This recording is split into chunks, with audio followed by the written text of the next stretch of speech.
Eduardo sempre foi um homem ambicioso. Cresceu em um bairro simples, onde muitas vezes faltava comida na mesa e a mãe precisava se desdobrar em 2 empregos para sustentar a casa. O pai havia abandonado a família quando ele ainda era pequeno e, desde cedo, Eduardo carregou dentro de si uma promessa silenciosa. Ele nunca mais passaria necessidade. Jurou que mudaria de vida, custasse o que custasse. Ainda jovem, começou a vender pequenos produtos nas ruas. Primeiro balas, depois roupas usadas, até que juntou o suficiente para abrir um pequeno comércio.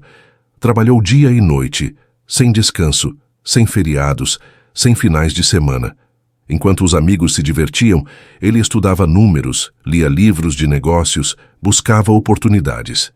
E a cada passo, o menino pobre se transformava em um homem de negócios. A vida começou a mudar, quando aos 27 anos, montou sua primeira empresa de tecnologia.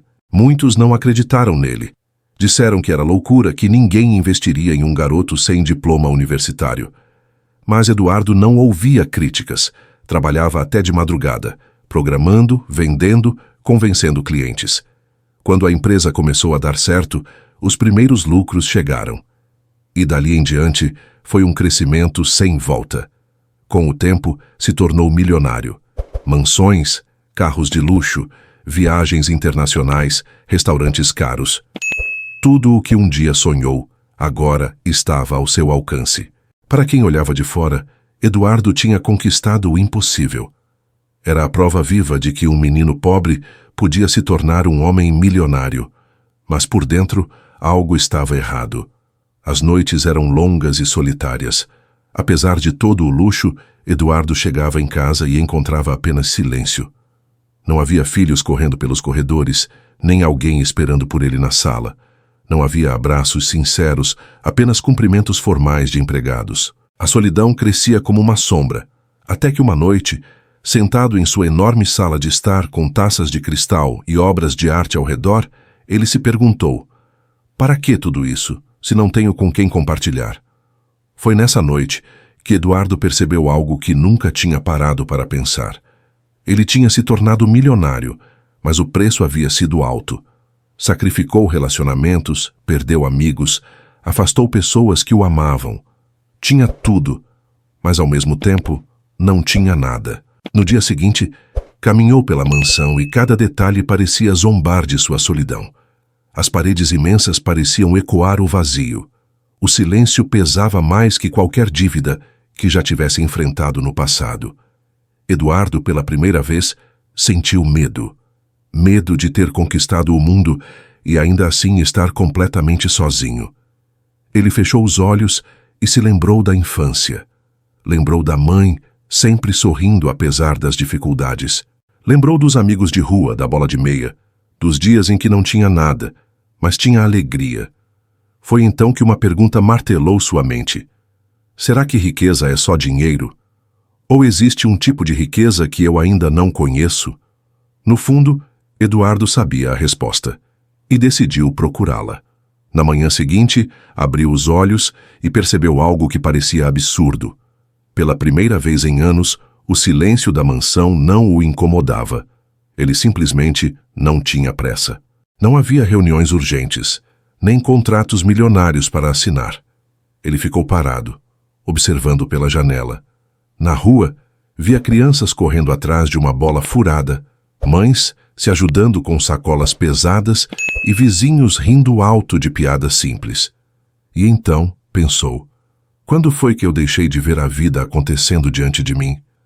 Movido por uma inquietação que não conseguia explicar, decidiu voltar ao bairro onde havia crescido. Cada esquina carregava memórias. O campinho de terra onde jogava bola, a padaria que vendia pão fiado para sua mãe, a pracinha onde sonhava em ser alguém na vida. Só que, ao contrário do que imaginava, quase nada tinha mudado. A pobreza ainda estava ali, estampada nos rostos cansados e nos pés descalços das crianças. Foi como levar um soco no peito. Eduardo parou, respirou fundo e pensou: de que adianta eu ter conquistado o mundo se o lugar que me formou continua esquecido? Naquele instante, nasceu uma decisão. Sua fortuna não seria apenas para ele.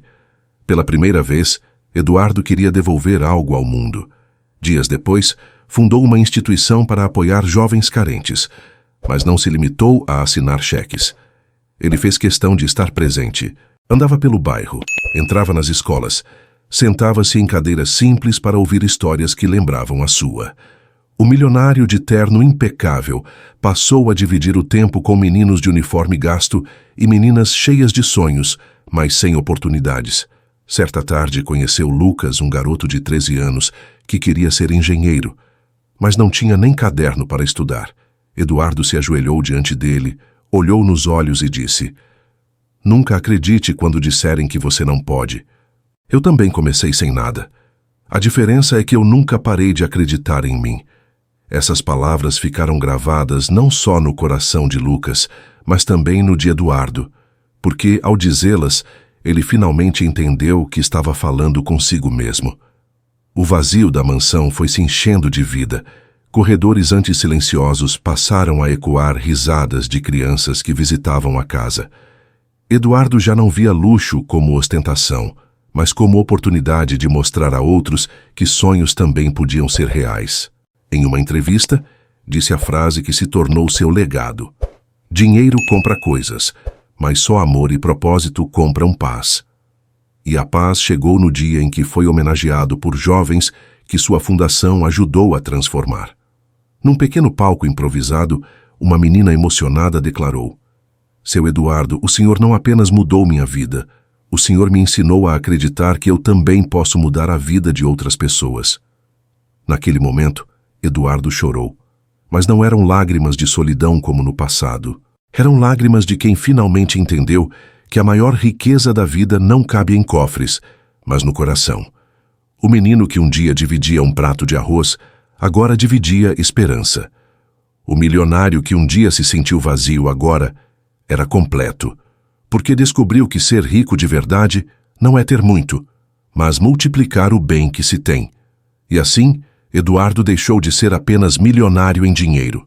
Tornou-se milionário em histórias, em abraços e em vidas transformadas. O que você achou da história de Eduardo? Eu gostaria muito de saber a sua opinião.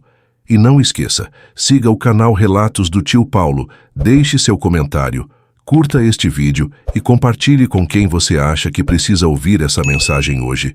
E nos diga de onde você está nos ouvindo. Até o próximo Relatos do Tio Paulo.